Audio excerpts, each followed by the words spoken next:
Indirect taxes are an important part of a country's taxation system and fiscal policy. It is a major source of government revenue that helps regulate the economy.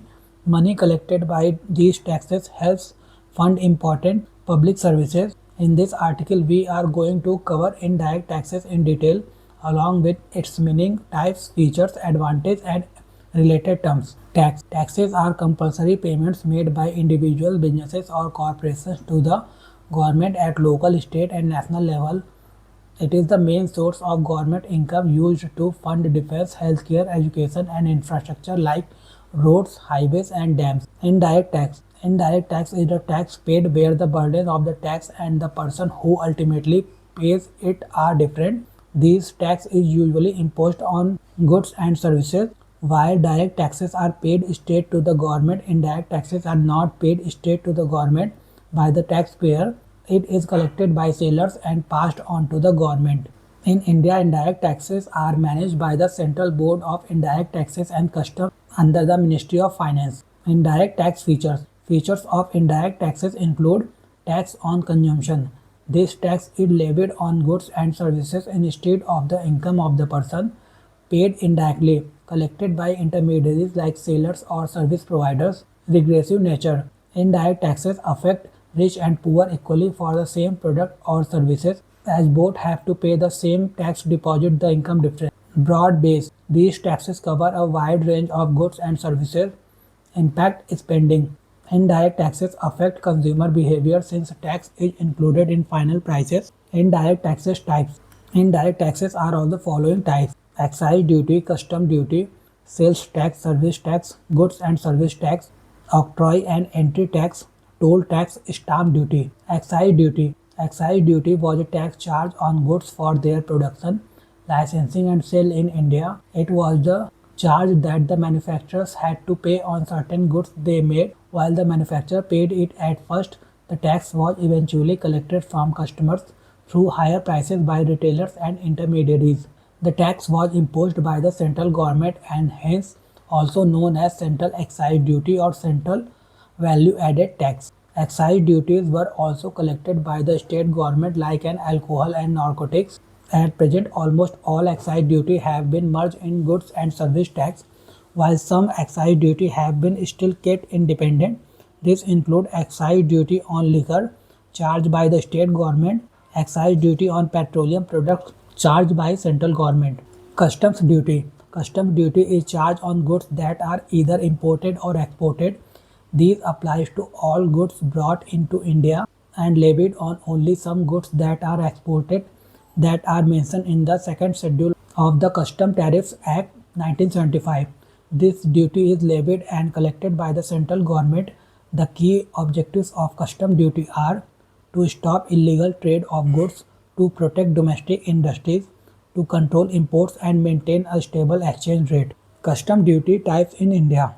Some important types of custom duty charged in India are given below. Basic custom duty. This is the duty charged on imported goods under the Custom Act 1962. Additional custom duty or countervailing duty. This is an extra import duty charged on goods that receive benefits like subsidies or tax relief in their country of origin. It is applied only on selected imported goods, not on all. The Ministry of Finance decides its use based on the recommendation of the Director General of Trade Remedies. Anti-dumping duty. Dumping happens when goods are exported at prices lower than those charged in their home market. This creates unfair competition and harms trade.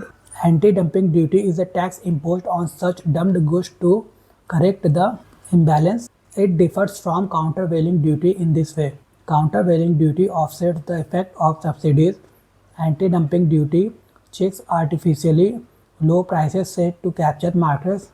The WTO allows anti-dumping duty as a tool for fair trade.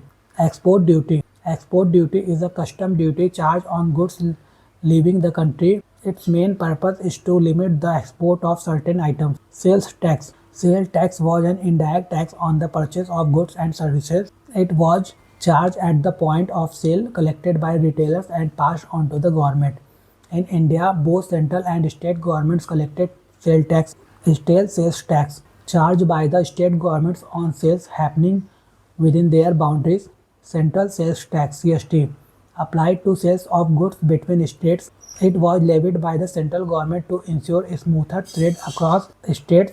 Most sales taxes have now been merged into the goods and service tax. Service tax. Service tax was a tax imposed by the central government on certain services provided or promised within India. It was collected by service providers and then deposited with the central government. Now this tax has also been merged into the goods and service tax. Goods and service tax (GST). The goods and service tax (GST) is an indirect tax charged on most goods and services consumed in India. It works on the principle of value added tax and applies across the entire country. Though paid by consumers, it is handed over to the government by the sellers. GST was launched nationwide on 1st July 2017. It has replaced multiple indirect taxes earlier levied by central and state governments. Entry tax and octroi.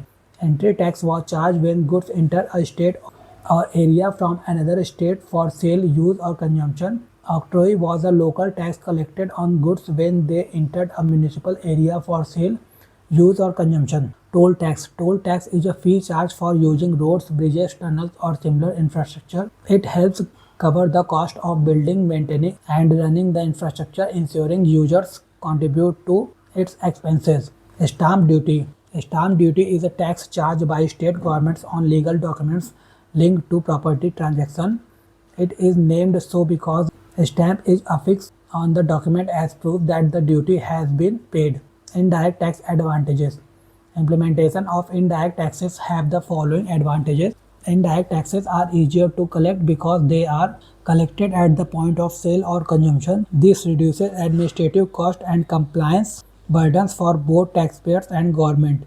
Taxes are included in prices of goods and services and hence cannot be skipped by consumers. This helps decrease the evasions. Indirect taxes ensure revenue stability as it is not impacted by individual income levels and corporate profits. Promotes transparency in taxation system as the prices are mentioned on the price tax. Indirect tax disadvantages. Despite the advantages, indirect taxes have the following disadvantages as well. Indirect tax is charged equally on a product or service no matter the income of the buyer, hence it affects poor people more. These taxes are often added into the prices of goods and services, which increases their cost for buyers. Indirect taxes can change consumer habits by making some goods and services costlier. Sometimes indirect taxes lead to a situation where tax is added on an amount that already has tax, thus increasing the overall burden on buyers. Heavy indirect taxes make Indian goods more expensive, reducing their competitiveness in foreign markets. This ultimately harms exports. Cascading effect. The cascading effect happens when a tax is charged on an amount that already includes a previous tax. This causes a chain reaction where the tax burden grows at every step of production or sale. Example includes cotton shirt production. First, a spinning mill owner buys cotton and pays sale tax on it. Purchasing cost equal to cotton price plus sale tax on cotton. The mill spins yarn and sells it to a weaver. The weaver then pays sale tax on the total value. Purchasing cost equal to cotton price plus sale tax on cotton plus value added by spinner plus sale tax on whole value. Thus, the tax already paid also gets taxed again at every step until the final product. This is known as the cascading effect. Principle of value added tax or VAT principle. The value added tax VAT principle prevents the cascading effect by giving refund to producer in the chain for taxes paid on inputs. This refunded tax is called input tax credit. Example is the cotton case. The spinner gets back the sales tax already paid on cotton, so the weaver pays tax only on the value added by the spinner, not on the whole amount. Central Board of Indirect Taxes and Customs (CBIC). The Central Board of Indirect Taxes and Customs (CBIC) is the top authority managing indirect taxes and custom duties in India. It works under the Department of Revenue and the Ministry of Finance. The CBIC frames and enforces policies for the collection of indirect taxes like GST, Central Excise Duty, Custom Duty and Service Tax.